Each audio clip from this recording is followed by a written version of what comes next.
Hello dear students, आप सभी बच्चे को मैं अपनी क्लास में वेलकम करता हूं। आज हम लोग क्लास 9th इंग्लिश लिटरेचर के एक और पोएम को स्टडी करने जा रहे हैं जिसका टाइटल है, इसका उन्वान है साउंड। साउंड का मतलब होता है आवाज, ध्वनि। यहां पर किस तरह के साउंड की बात की जाएगी, उसका आशय, उसका सेंस क्या है, आइए इसके थीम से समझते हैं। थीम का मतलब होता है विषय वस्तु।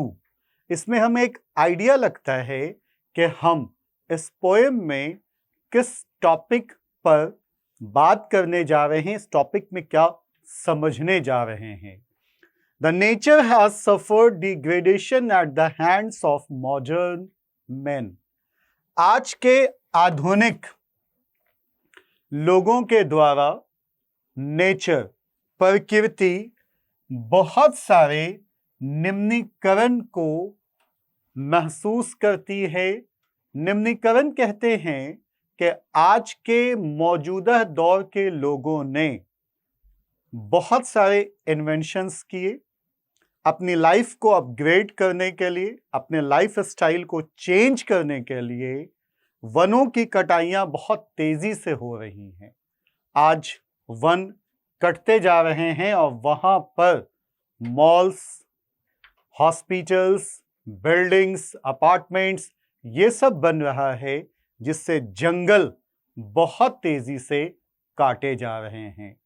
जंगल का काटा जाना यह नेचर को अनबैलेंस करता है, पॉल्यूशन के रेट को, उसकी मात्रा को बढ़ाता है, जिससे जीवन आसान नहीं होता। कई तरह की बीमारियों से लोग घिर जाते हैं। आज इस पोएम में हम स्टडी करेंगे कि कैसे आधुनिक युग के इंसानों ने नेचर को डिग्रेड किया है, नेचर को किस तरह से आधुनिक मैन ने क्षति पहुंचाई है, आज के लोगों ने नुकसान पहुंचाया है।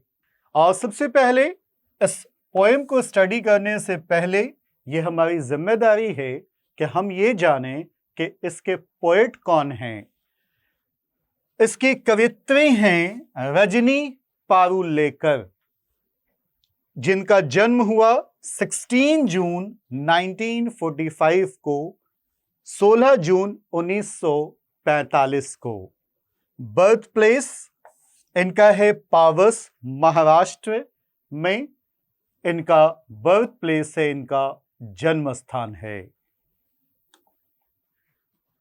रजनी पारुलेकर, बर्थ 1945, जिनका जन्म 1945 में हुआ। recipient of Maharashtra State Award, is a poet in Marathi with 3 collections of poems to her credit. यह recipient हैं, इन्हें नवाजा गया, इन्हें पुरस्कृत किया गया, इन्हें सम्मानित किया गया महाराष्ट्र स्टेट अवार्ड से। ये कवित्री हैं मराठी की और इन्हें यह अवार्ड दिया गया था इनके 3 कलेक्शंस ऑफ पोएम, यानी कि 3 कविताओं के संग्रह की वजह से। द प्रेजेंट पोएम, ये जो पोएम हम लोग स्टडी कर रहे हैं, sound, taken from Indian literature, जिसे इंडियन लिटरेचर से लिया गया है ये पोएम, जिसका अभी हम लोग अध्ययन कर रहे हैं। Has been translated by Suhas Suryakant Limaye, और इसे इंग्लिश में ट्रांसलेट किया गया है सुहास सूर्यकांत लिमाय के द्वारा।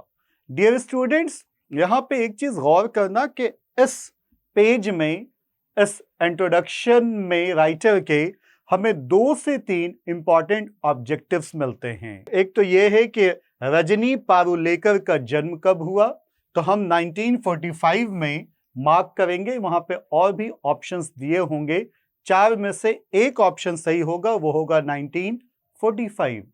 उनके अवार्ड्स के बारे में बात होगी कि उन्हें किस अवार्ड से नवाजा गया, तो हम महाराष्ट्र स्टेट अवार्ड्स पे टिक करेंगे। और इस पोएम को कहां से लिया गया है, तो फिर हमारे ऑप्शन जो सही होगा वो होगा इंडियन लिटरेचर, और लास्ट में कि भाई इसने ट्रांसलेट किसने किया है, तो 4 पर्सन का नाम होगा। हम 1 पर्सन सुहास सूर्यकांत लिमाय को मार्क करेंगे।